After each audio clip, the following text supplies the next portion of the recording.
Bonjour à toutes et à tous et bienvenue si vous découvrez cette série de vidéos. Bon retour si vous avez déjà visionné les deux premières. Je m'appelle Mathieu Guyot, je suis responsable juridique de l'IRFA APISUP, CFA de l'enseignement supérieur à Amiens, et j'essaie en ce moment d'expliquer le droit social appliqué à l'apprentissage. J'ai déjà parlé du télétravail, j'ai déjà parlé de la pseudo-période d'essai du contrat d'apprentissage, et je vais cette fois sur les recommandations de Célia Delplanque, que je remercie, administratrice du groupe Apprentissage Parlons-en sur LinkedIn, vous parler du rôle du tuteur et de l'encadrement dans le cadre du contrat d'apprentissage. La question exactement à laquelle je vais tenter de répondre, c'est justement quel encadrement doit être mis en place dans le cadre du contrat d'apprentissage. On voit ça tout de suite. Pour répondre à cette question, le premier article sur lequel il faut se pencher est l'article L6223-1 du Code du travail. Cet article, c'est le premier d'une section, donc de plusieurs articles, qui traitent des obligations de l'employeur vis-à-vis de son apprenti. Que nous dit cet article? Il nous dit finalement qu'un employeur qui engage un apprenti garantit un certain nombre de choses pour son accompagnement et pour qu'il puisse acquérir les compétences en vue de l'obtention de son diplôme. Il garantit notamment l'équipement de l'entreprise et les techniques qui vont être utilisées dans le cadre de la formation pratique de l'apprenti. Il garantit également des conditions de travail, de santé et de sécurité, comme pour tout autre salarié au final. Et, point particulier, il garantit également les compétences professionnelles, pédagogiques et la moralité des personnes qui vont être en charge de la formation de l'apprenti. Ça, c'est une obligation de moyens qui pèse sur l'employeur. Vous savez la différence entre l'obligation de résultat. Peu importe ce que vous faites, vous devez atteindre votre résultat. C'est notamment le cas dans le cadre de la santé et la sécurité des salariés. Et une obligation de moyens où vous devez tout mettre en œuvre pour réussir, et tant pis si vous n'y arrivez pas. Dans le cadre de l'accompagnement d'un apprenti et de sa formation, c'est une obligation de moyens qui pèse sur l'employeur, et de manière à ce que l'apprenti soit correctement accompagné, ça va même peser sur une personne en particulier dans l'entreprise qu'on va appeler le maître d'apprentissage. Le maître d'apprentissage dans l'entreprise, c'est la personne qui va accompagner au quotidien l'apprenti. Son rôle, ses fonctions sont définies par les articles L6223-5 et suivants du Code du travail. Globalement, ce qu'on va attendre du maître d'apprentissage, ça va être sa capacité à créer un contexte favorable à l'acquisition des compétences essentielles à l'obtention du diplôme. Ça va être le guide, ça va être le référent de l'apprenti dans l'entreprise. Est-ce que ça veut dire qu'il est tout seul? Bien sûr que non. La loi prévoit d'ailleurs la possibilité de créer une équipe tutorale, donc de partager la fonction de maître d'apprentissage entre plusieurs salariés volontaires. Néanmoins, ce maître d'apprentissage, lorsqu'il est tout seul, va être l'interlocuteur privilégié de l'apprenti et également du CFA au sein de l'entreprise. Est-ce que tout le monde peut être maître d'apprentissage? Oui, presque. Il y a une condition qui a été précisée dans l'article R6223-22 qui finalement vient fusionner deux critères. Si le maître d'apprentissage a un diplôme équivalent à celui que prépare l'apprenti, quand on dit diplôme équivalent, c'est dans le même domaine professionnel et de même niveau. Le fait que ce soit un diplôme d'ingénieur ou un master, ce sont deux diplômes de niveau Bac plus 5, donc pas de problème. S'il dispose donc d'un diplôme équivalent, il devra justifier d'un an d'expérience professionnelle.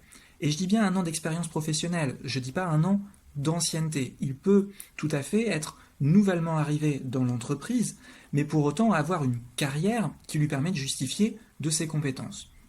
Si jamais le maître d'apprentissage n'a pas cette condition de diplôme équivalent, parce qu'il a un diplôme qui est totalement différent ou inférieur ou peu importe, il devra cette fois-ci justifier de 2 années d'expérience professionnelle. Attention, dans ces années d'expérience professionnelle, on compte presque tout, on ne compte pas les stages et les périodes passées en alternance. Donc à partir du moment où on remplit ces conditions, on va pouvoir légalement être maître d'apprentissage. Est-ce que ça veut dire que ce sont les seules conditions? Pas vraiment, mais le reste n'est pas écrit dans le Code du travail. La pédagogie, l'écoute, la patience, la capacité à reformuler lorsqu'on donne des consignes, ça, ce sont des conditions pour être maître d'apprentissage, mais qui sont des conditions managériales et qui n'ont pas leur place dans un code juridique. Dans le contexte actuel de confinement et donc de télétravail, on peut se retrouver dans des situations où le maître d'apprentissage est absent de l'entreprise parce que placé en activité partielle, parce qu'en activité en télétravail ou parce qu'en arrêt maladie. Alors, comment gérer cette situation? Le ministère du Travail a diffusé une circulaire questions-réponses lors du premier confinement et qui est toujours applicable. Ce que nous dit cette circulaire, c'est qu'il faut au maximum essayer de préserver la sécurité de l'apprenti et continuer de l'accompagner. Dans le cas où votre maître d'apprentissage est en télétravail, il est tout à fait possible de s'organiser à distance, de prévoir des visios, des points téléphoniques réguliers pour que l'apprenti ne se sente pas délaissé. Si jamais le maître d'apprentissage est en activité partielle ou en arrêt maladie, ce que recommande le ministère du Travail, c'est finalement de nommer une équipe tutorale d'autres salariés de l'entreprise qui vont être en mesure d'assurer l'intérim. De tout temps, lorsque cet intérim est relativement courte, je pense notamment, avant de parler de situation sanitaire, lorsque le maître d'apprentissage était en congé payé ou lorsqu'il avait une mission à l'étranger, il n'était pas nécessaire de le formaliser dans un avenant du contrat d'apprentissage. On le formalisait dans un mail, on avertissait le CFA, on avertissait l'apprenti, disant que pendant l'absence du maître d'apprentissage, ce serait telle et telle personne qui serait capable de lui répondre. Si par contre l'absence du maître d'apprentissage venait à durer, et encore plus si le maître d'apprentissage venait à quitter l'entreprise, il serait bien évidemment nécessaire de signer un avenant au contrat d'apprentissage puisque le nom du maître d'apprentissage est directement mentionné dans le contrat. Attention d'ailleurs, pourquoi est-ce que le ministère du Travail recommande d'avoir toujours ce suivi et cet accompagnement de l'apprenti? Il y a un arrêt de Cour de cassation qui est très souvent utilisé dans le cadre de l'apprentissage, l'arrêt du 26 octobre 2016, où la Chambre sociale de la Cour de cassation a rappelé que l'accompagnement et la formation de l'apprenti devaient être continus et permanents.